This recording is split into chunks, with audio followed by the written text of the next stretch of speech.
Donc, oui, quand j'essaye de sélectionner avec la flèche noire, je vois que ça sélectionne, je vois que ça bouge ici dans la palette des calques, mais on ne voit pas les vecteurs, c'est donc CTRL H pour voir les vecteurs, c'est affichage, afficher le contour. Bien. Alors on va faire un petit test sur le côté d'abord. Vous allez tracer un cercle.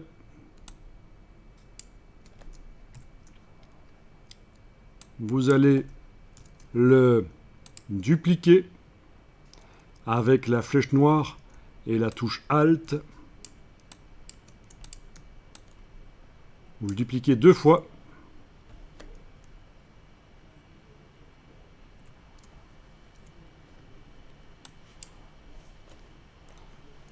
Ah tiens, au fait, je vous montre un truc.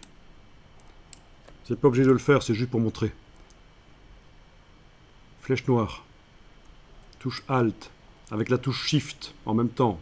Comme ça, il se déplace parfaitement à la verticale dans ce cas-ci. Je lâche le bouton à souris, voilà. Et vous avez Objet, Transformation, répéter la transformation. Raccourci CTRL-D. Ce qui fait que si je fais à nouveau CTRL-D, commande D sur le Mac, voilà, c'est comme ça qu'on peut dupliquer plusieurs fois. C'est un petit raccourci intéressant à connaître. Bon, finalement, je me retrouve avec plus que 3 cercles, mais c'est pas grave. L'essentiel, c'est d'avoir ici 3 cercles et le deuxième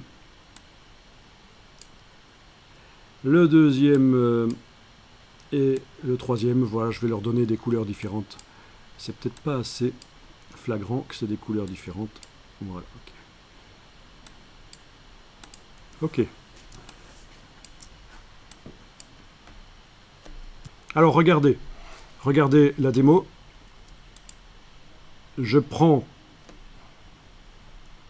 J'active le cercle du dessus et dans la palette aspect,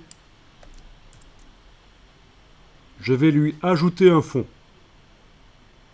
Menu de la palette aspect, ajouter un nouveau fond. Ce nouveau fond, je peux le placer au-dessus de l'autre, mais ça n'a pas une grande importance ici.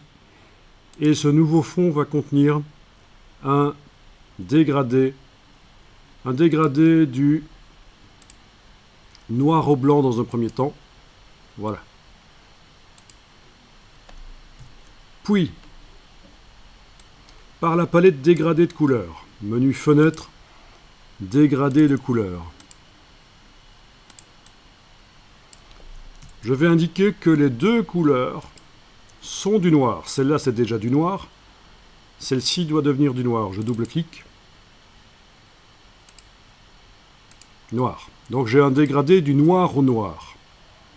Bon, c'est comme un fond uni. Sauf que j'ai la possibilité de dire pour l'une ou l'autre, peu importe, que son opacité n'est pas à 100% mais à 0%. Et là, j'ai créé un dégradé en réalité du noir vers le transparent. Et vous voyez ce qu'on obtient? Un effet d'ombre. C'est un dégradé linéaire dans ce cas-ci. Parce que j'avais démarré au départ du fond ici sur lequel j'avais été mettre un dégradé linéaire existant. Ça pourrait bien sûr être un dégradé radial aussi, mais je vais le garder linéaire. Avec l'outil dégradé, je peux aller tracer en démarrant éventuellement à l'extérieur. Je peux aller tracer une ombre. Alors là, j'ai juste un problème. Je voudrais que, au moment, voilà, l'endroit où je commence à tracer, ça fasse de l'ombre et ça fait de la transparence en fait. Bon, c'est ennuyeux, donc je vais inverser ici.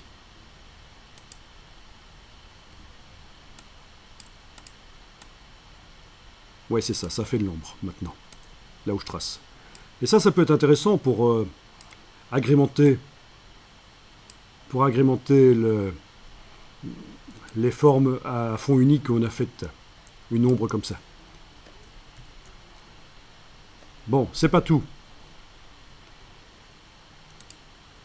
Si je faisais un style graphique avec ça, le style graphique, il va intégrer à la fois la couleur qui est là et le dégradé noir et blanc. Donc, le style graphique, dans la palette style graphique, si je cliquais sur le signe plus dans la palette style graphique, c'est tout ce qui est là dans la palette aspect qui se stockerait, y compris la couleur.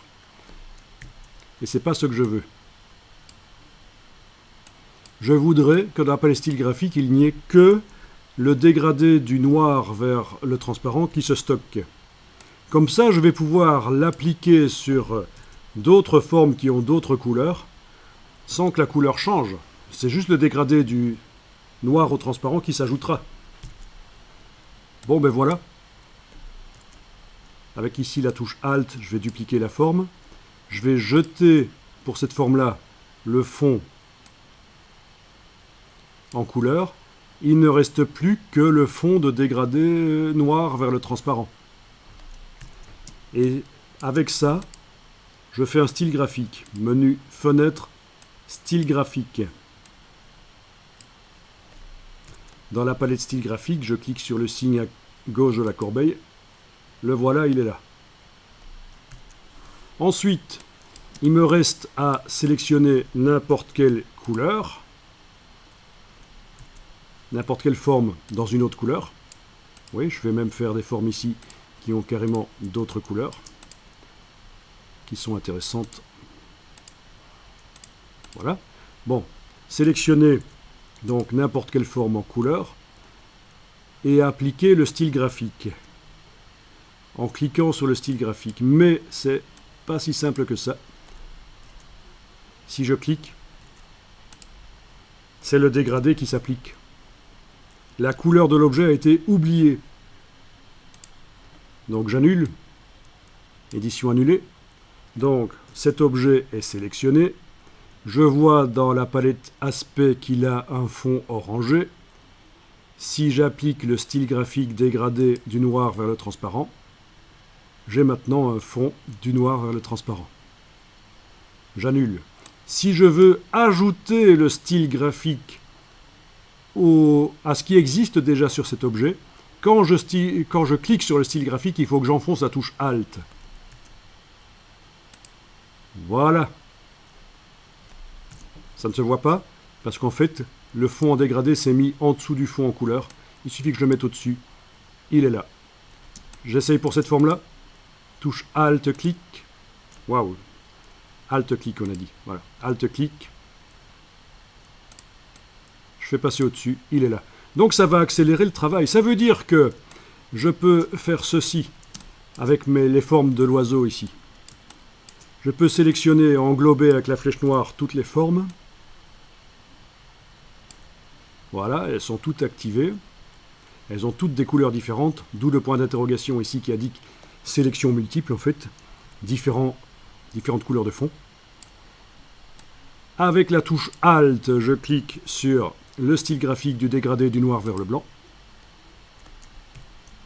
Voilà, c'est parfait. Maintenant, quand je sélectionne n'importe laquelle des formes, uniquement celle-là,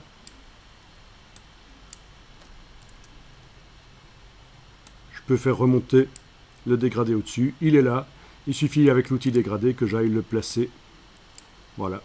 Alors je vais me débarrasser de cette chose, l'annotateur de dégradé. Affichage, masquer l'annotateur de dégradé de couleur. Touche CTRL, c'est le raccourci de la flèche noire. Je sélectionne cette forme-là. Palette style graphique, non, il n'y a même pas besoin puisque je l'ai fait pour toutes les formes d'un coup. Il suffit juste dans la palette aspect. Dans la palette aspect, il suffit juste de remonter le dégradé. Il est là quelque part. Voilà. Touche CTRL, je sélectionne. Je remonte le dégradé. Je le mets là où je veux qu'il soit. Ça peut être très sympa. Bien sûr, s'il fallait, je peux modifier son opacité dans la palette aspect si je trouve qu'il est trop présent, voire même la couleur. Non, la couleur, on va garder du noir, mais l'opacité pourrait être modifiée. Voilà. OK.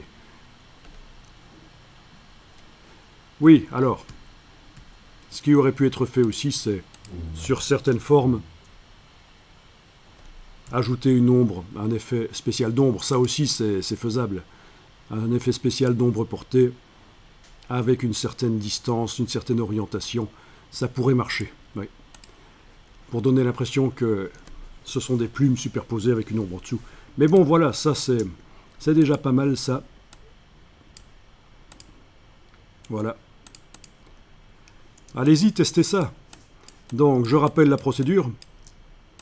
Sur une forme là, j'aurais pu le faire sur une forme de l'oiseau, mais je voulais vous montrer sur une forme à part ici. Sur une forme, j'ai dans la palette aspect ajouté un nouveau fond. Dans le menu, j'ai choisi ajouter un nouveau fond. Le nouveau fond, je l'ai mis à un dégradé du noir au blanc. Dans la palette dégradé de couleurs, menu fenêtre dégradé de couleurs, j'ai fait en sorte que le blanc devienne en réalité du noir. Et j'ai mis son opacité à 0%. D'où un dégradé totalement noir, mais avec une transparence en dégradé. On va de 100% d'opacité à 0% d'opacité. Au besoin par la suite, je peux inverser le dégradé. Ensuite, j'ai dupliqué cette forme. J'ai obtenu cette forme-là. J'ai jeté le fond en couleur pour ne garder que le fond en dégradé, là. Le fond en couleur sur le duplicata, ça se voit, il a disparu. Je l'ai jeté à la corbeille, le fond en couleur, dans le bas de la palette aspect. J'ai créé un style graphique qui est là. Du coup, je peux sélectionner n'importe quelle forme et appliquer le style graphique en enfonçant la touche Alt quand je clique. Comme ça, ça ne remplace pas les fonds qui sont sur l'objet, ça ajoute le fond en dégradé vers le transparent, ça l'ajoute sur l'objet. Il n'est pas nécessairement dans la palette aspect au bon endroit, je le remonte au-dessus du fond en couleur. Voilà, avec l'outil dégradé, je trace. Voilà, et c'est là que si je veux que ça commence à tracer de l'ombre, je dois parfois aller inverser ici. Voilà. Ensuite, sur toutes les formes de l'oiseau, je les ai toutes sélectionnées et j'ai fait Alt-clic sur le style graphique pour que le dégradé se mette sur toutes. On n'a pas vu de différence parce que sur chacune des formes par la suite, sur chacune des formes sélectionnées séparément, j'ai dû aller dans la palette aspect, remonter le dégradé au bon endroit et avec l'outil dégradé, le repositionner éventuellement. Mais j'ai gagné du temps. Parce que j'ai pas dû, sur chaque forme, une après l'autre, aller mettre le nouveau fond en dégradé, etc. J'ai utilisé les styles graphiques pour stocker un aspect.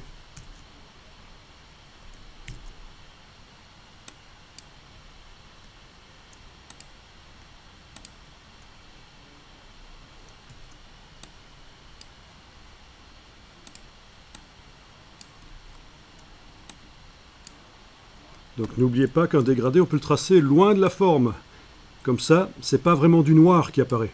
Si je le trace sur la forme, c'est du noir, c'est parfois moche. Mais si je commence à l'extérieur de la forme sélectionnée, c'est pas du noir qui vient. Enfin, c'est du noir avec plus de transparence en fait, oui.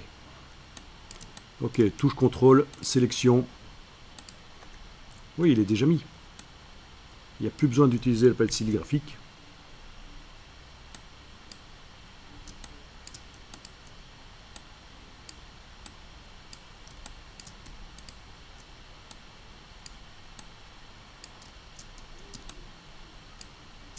On peut certainement encore optimiser la productivité ici, mais l'essentiel c'est de ne pas être trop lent, quoi. On a quand même pas mal optimisé la rapidité de travail. Vous enregistrez ça quand vous avez obtenu ce que vous voulez.